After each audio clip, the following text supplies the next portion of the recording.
Pela graça de Deus, nós estamos aqui reunidos em nome do Pai, do Filho e do Espírito Santo. Amém.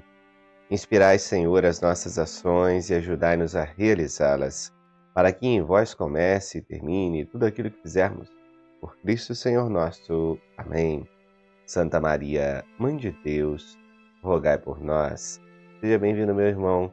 Seja bem-vinda, minha irmã. Hoje, sábado, dia 17 de maio de 2025. Estamos na quarta semana do tempo da Páscoa e eu te convido a refletir comigo hoje a palavra de Deus na liturgia. Vamos juntos? Antes, façamos a oração coleta de hoje. Deus de bondade, pela solenidade pascal, dais ao mundo remédios celestiais. Sede indulgente com a vossa Igreja, para que a celebração nesta terra nos seja proveitosa para a vida eterna. Por nosso Senhor Jesus Cristo, vosso Filho, que é Deus, convosco vive e reina, na unidade do Espírito Santo, por todos os séculos dos séculos. Amém.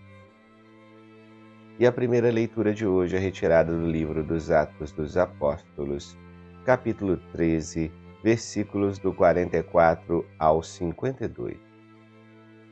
No sábado seguinte, quase toda a cidade se reuniu para ouvir a palavra de Deus. Ao verem aquela multidão, os judeus ficaram cheios de inveja e, com blasfêmias, opunham-se ao que Paulo dizia. Então, com muita coragem, Paulo e Barnabé declararam: era preciso anunciar a palavra de Deus primeiro a vós. Mas como a rejeitais e vos considerais indignos da vida eterna, sabei que nos vamos dirigir aos pagãos. Porque esta é a ordem que o Senhor nos deu. Eu te coloquei como luz para as nações, para que leves a salvação até os confins da terra. Os pagãos ficaram muito contentes quando ouviram isto e glorificavam a palavra do Senhor. Todos os que eram destinados à vida eterna abraçaram a fé. Desse modo, a palavra do Senhor espalhava-se por toda a região, mas os judeus instigaram as mulheres ricas e religiosas, assim como os homens influentes da cidade. Provocaram uma perseguição contra Paulo e Barnabé e expulsaram-nos do seu território. Então os apóstolos sacudiram contra eles a poeira dos pés e foram para a cidade de Icônio. Os discípulos, porém, ficaram cheios de alegria e do Espírito Santo. Palavra do Senhor. Graças a Deus. Meus amados, recentemente nós lemos essa leitura, mas é importante sempre dar um foco nessa evangelização da Igreja nascente. Ali nós percebemos que o anúncio verdadeiro do Evangelho, ele toca os corações, ele atrai. Até hoje é assim. Quando alguém fala a verdade de nosso Senhor Jesus Cristo, reúne multidões, vai atraindo os corações sedentos de verdade. Onde não há verdade, há um definhar da igreja, um definhar daquela paróquia.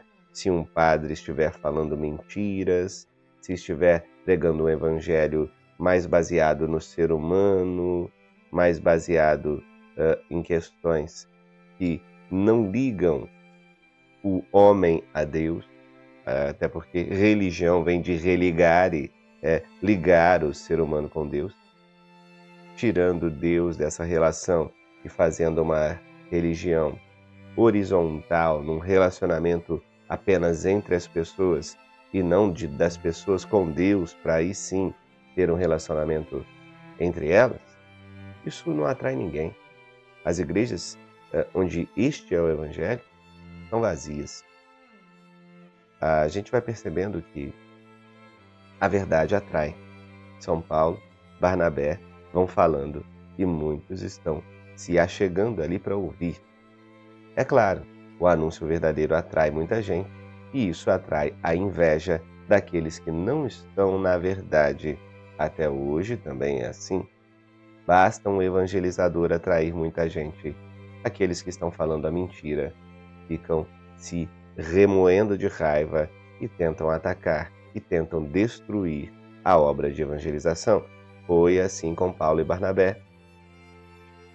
Expulsaram daquela região.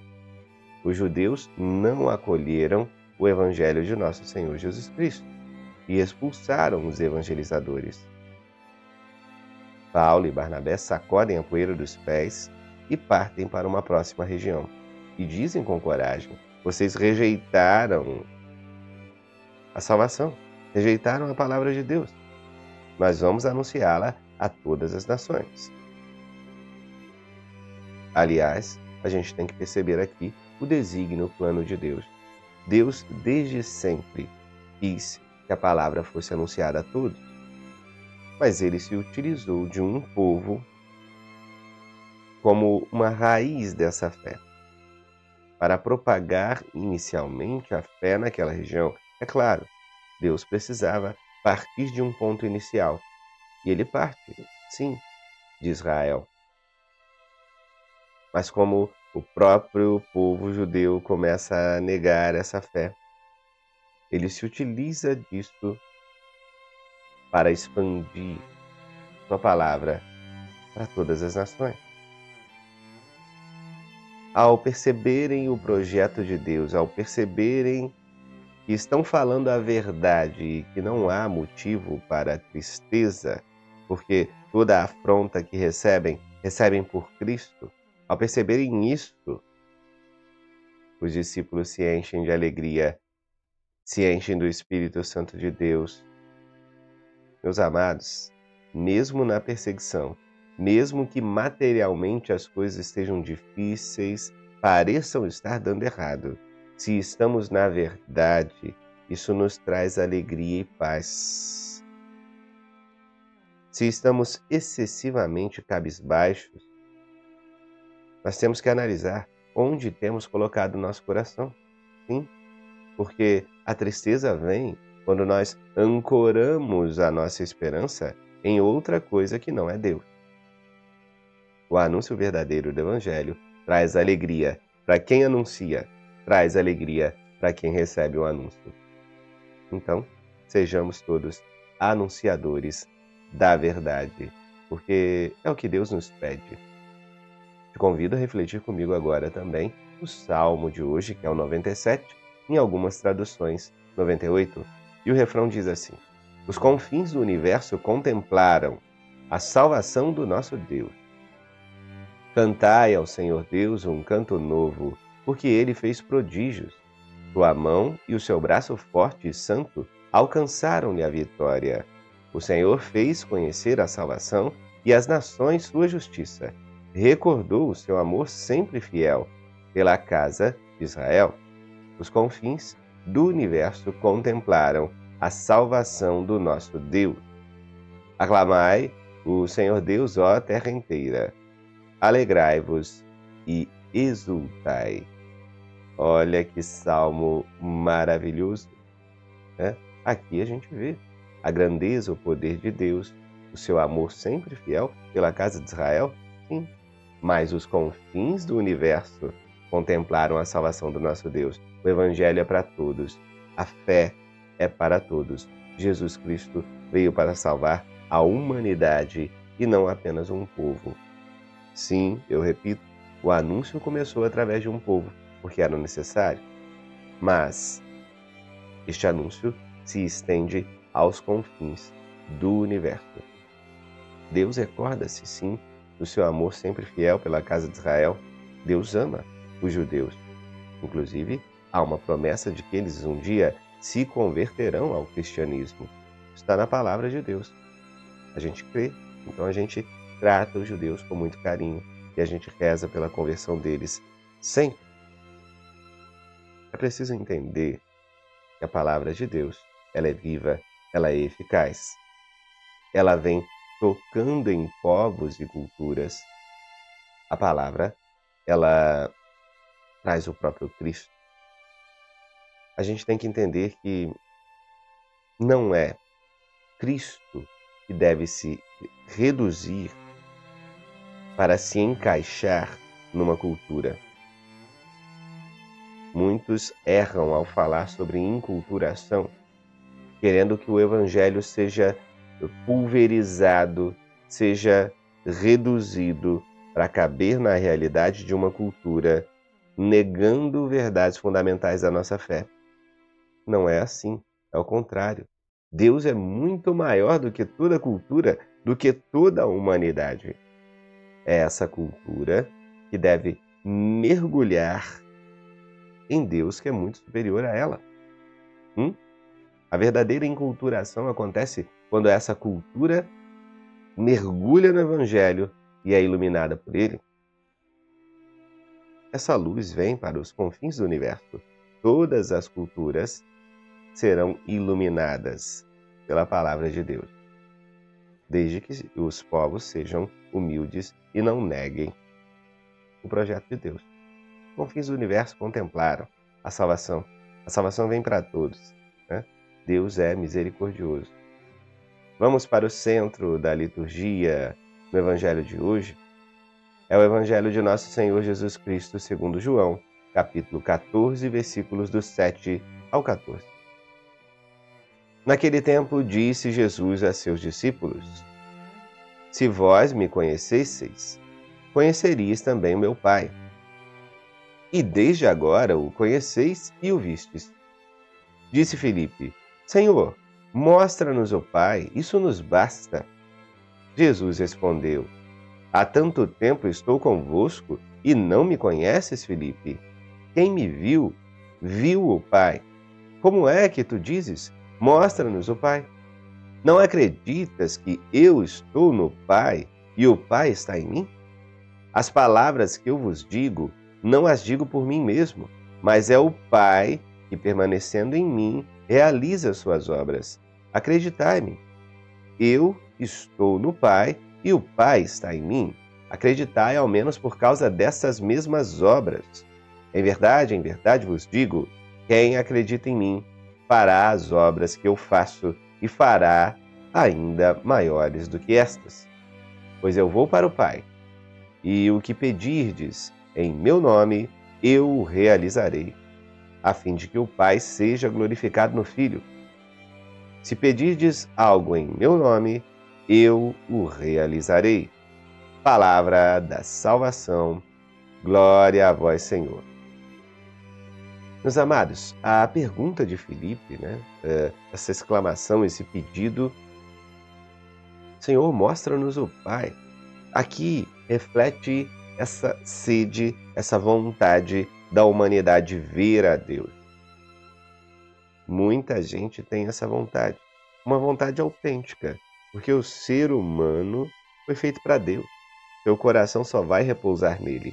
Mas é claro que aqui na nossa condição atual, nós não podemos ver a Deus face a face, mas nós podemos ver o rosto divino do homem, o rosto humano de Deus, é Jesus Cristo.